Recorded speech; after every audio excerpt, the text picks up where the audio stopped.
மரம் பொழந்துருக்கு. ஏற்கனவே நாங்கள் போய் EB ஆஃபீஸர் சொல்லிட்டோம். இந்த மரம் ஃபஸ்ட்டு இப்போ லைட்டாக பொழந்துக்குள்ளே சொன்னோம். இப்போ அதிகமாக பொழந்து அந்த கம்பி மேலே வந்து மரம் உட்காந்துருக்கு. எப்போ எது வேணாலும் நடக்கலாம்.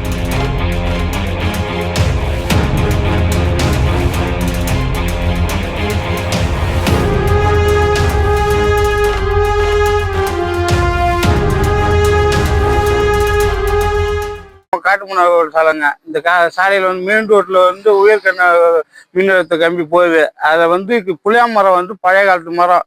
அது வீரல் விட்டு ரெண்டாக பொழந்து அது வந்து அழிச்சிட்டு நிற்கிது. அது எந்த நேரத்தில் வேணாலும் பொழந்து கீழே விழலாம்.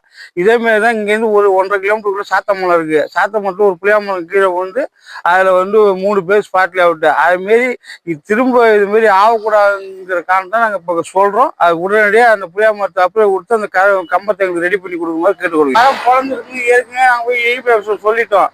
இந்த மரம் ஃபஸ்ட்டு இப்போ லைட்டாக பொழந்துக்குள்ளே சொன்னோம். இப்போ அதிகமாக பொழந்து அந்த கம்பி மேலே வந்து மரம் உட்காந்துருக்கு. எப்போ எது வேணாலும் நடக்கலாம். நாங்கள் வந்து இதை உடனடியாக இது பண்ணி கிளியர் பண்ணி கொடுக்க கேட்டுக்கிறோம். இது வந்து மெயின் ரோட்டில் இருக்குது. இங்கேருந்து MRK காலேஜ் போகிறவங்க இப்படி போகிறாங்க.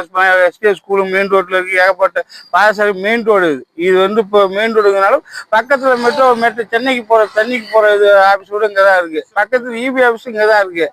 நாங்கள் சொல்லிட்டோம். அதுக்குள்ளே ஸ்டெப்பை சீக்கிரம் எடுத்து கொடுத்து செஞ்சு கொடுக்க சொல்லுங்கள்.